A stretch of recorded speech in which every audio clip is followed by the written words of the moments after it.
우리나라를 비롯한 아시아 대부분의 국가들은 역사적으로 불교의 영향권 아래 있었던 나라들입니다. 그래서 유적지나 명승고적 등을 가보게 되면 예외 없이 불상이 있거나 또는 불교 사찰이 있는 것이죠. 때문에 우리가 아무리 그리스도인이라 하고 또 심지어 모태신앙인이라 할지라도 불상 한번 보지 못하신 분들은 아마 없으실 것입니다. 대부분의 불상들은 금을 입혀서 금빛이 나거나 또는 돌을 깎아 만든 것인데, 여러분들은 그런 불상들을 보실 때 어떠한 생각이 드셨습니까? 멋있다, 아름답다, 또 마음이 평안해진다, 왠지 모를 신앙심이 생긴다 라는 분들은 없을 줄 압니다. 제가 예전에 2005년도에 주님의 인도하심으로 선교사로 헌신해서 중국에 갔었을 때였습니다. 중국어 공부를 위해서 다니게 된 학교에서 국가 연휴에 러양과 시안, 그러니까 낙양과 서안을 방문했었습니다. 낙양은 중국의 3대 석굴 중에 하나인 용문석굴이라고 해서 1km 정도의 거리에 불상만 11만 개 정도가 있는 그런 곳이 있습니다. 또 서안은 병마용으로 유명한 진시황의 무덤이 있는 곳이죠. 두 군데 모두 어마어마한 곳이긴 한데, 제가 용문석굴에서 수없이 많고 또 다양한, 또 크기도 역시 다양한 그런 불상들을 보면서 들었던 생각은 단 하나였습니다. 우와, 저거 만드느라 장인들이 정말 고생이 많았겠구나. 거기서 한 걸음 더 나간다면 저런 헛된 것에 오랜 시간과 또 노동력과 또 물질을 낭비하다니 정말 안타깝다. 물론 이런 말들이나 어떤 이런 생각들을 불교 신자들 앞에서 함부로 이야기를 하면 그것은 신뢰가 되겠지만, 아마 여러분들도 저와 비슷한 마음이 있으시리라, 그런 마음이 될 것이라 생각이 됩니다. 바라기는 지금도 살아 역사하시는 하나님께 우리를 자녀 삼아주시고 또 구원하여 주신 것에 대해 감사하며 살아가시는 그런 저와 여러분 되시기를 주님의 이름으로 축원합니다. 지난주 월요일에 이사야를 시작하면서 말씀을 드렸던 것처럼 이사야 39장에는 히스기야가 불치병에서 치유되고 나서 바벨론 축하사절단이 왔을 때 일어난 에피소드가 기록되었다고 했습니다. 하나님께서는 모든 보물고와 또 갖가지 물건들의 창고를 보여주면서 스스로를 자랑했던 그 히스기야의 교만함을 꾸짖으셨습니다.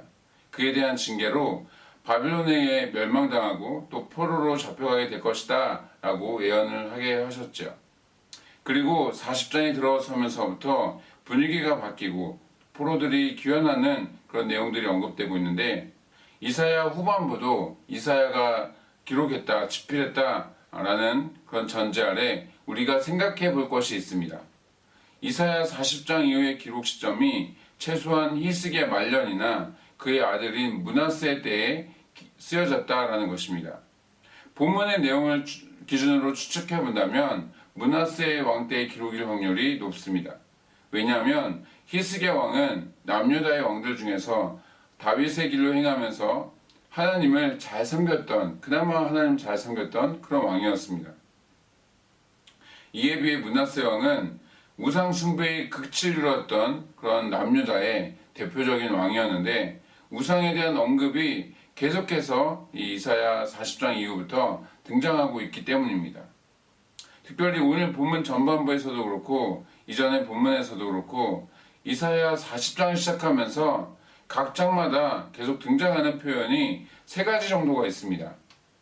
두려워하지 말라고 하시는 경외의 말씀과 하나님의 절대성에 대한 표현들, 그리고 우상 숭배와 관련된 말씀들입니다. 왜 이런 말씀들이 반복해서 언급되고 있는 것인지를 이해하시려면 당시의 시대적 상황을 이해하실 필요가 있습니다. 우선적으로 히스기야의 그 통치기간 그쯤에서 가장 강대국은 어디였습니까? 메소포타미아 지역의 패권을 잡고 있던 아수르 제국이었습니다. 그들은 주전 721년경에 살만에셀 왕 때에 북이스라엘을 멸망시키기도 했었지요. 그때의 남유다 왕은 히스기야였었는데 아수르의 괴롭힘을 지속적으로 받아야만 했었습니다. 특히나 아수르의 사네립 왕 때에는 남유다의 견고한 성읍들이 점령을 당하기도 해서 조공을 아수르에 바치기도 했었지요. 그래서 사네립 왕 때부터 에사라돈 또 아수르 버니팔 왕으로 이어지는 그때가 아수르의 전성기였습니다.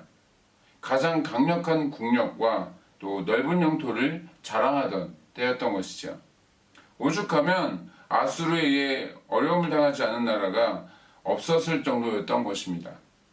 따라서 언제 정복당할지 모르는 그런 시대적 분위기 속에서 개미만큼 작디 작은 그런 남유다는 당연히 두려움에 사로잡혔던 것이죠.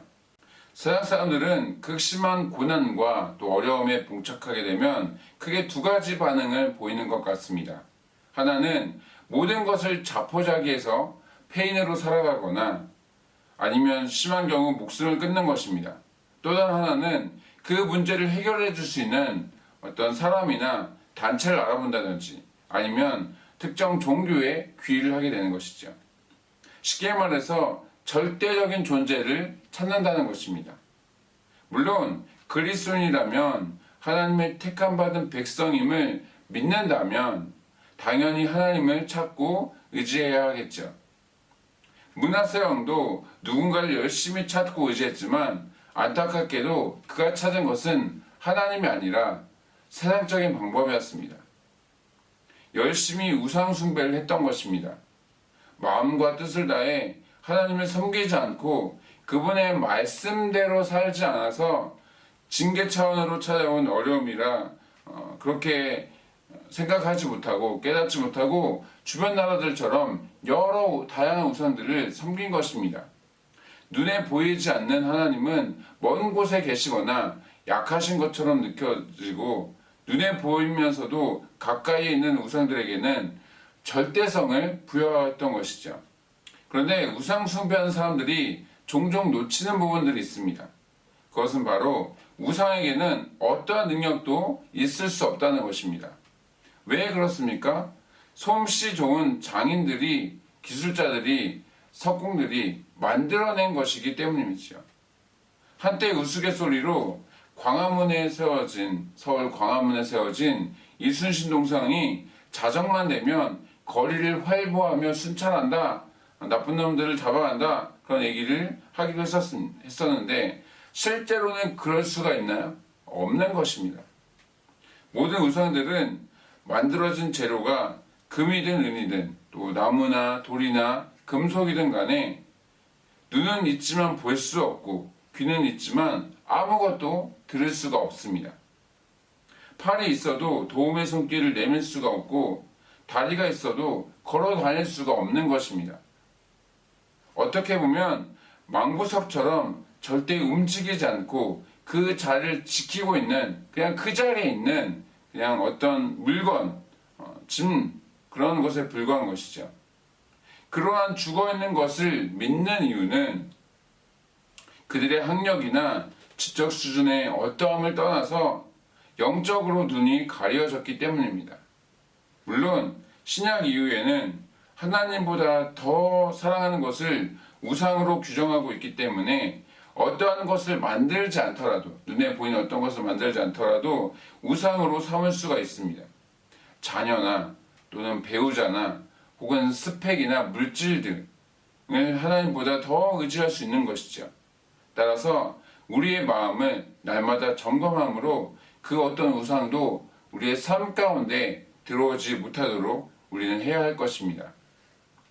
말씀을 마치겠습니다. 우상을 믿는다는 것은 스스로를 믿고 자신을 신격화시키는 것이나 다름이 없습니다. 왜 그렇습니까? 무의식 중에 그 우상들에게는 아무 능력이 없다라는 것을 알고 있기 때문입니다.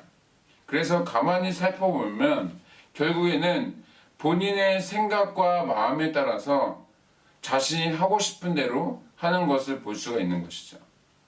사사기에 자주 표현되고 있는 것처럼 각자 자기의 소견대로 행하는 것입니다.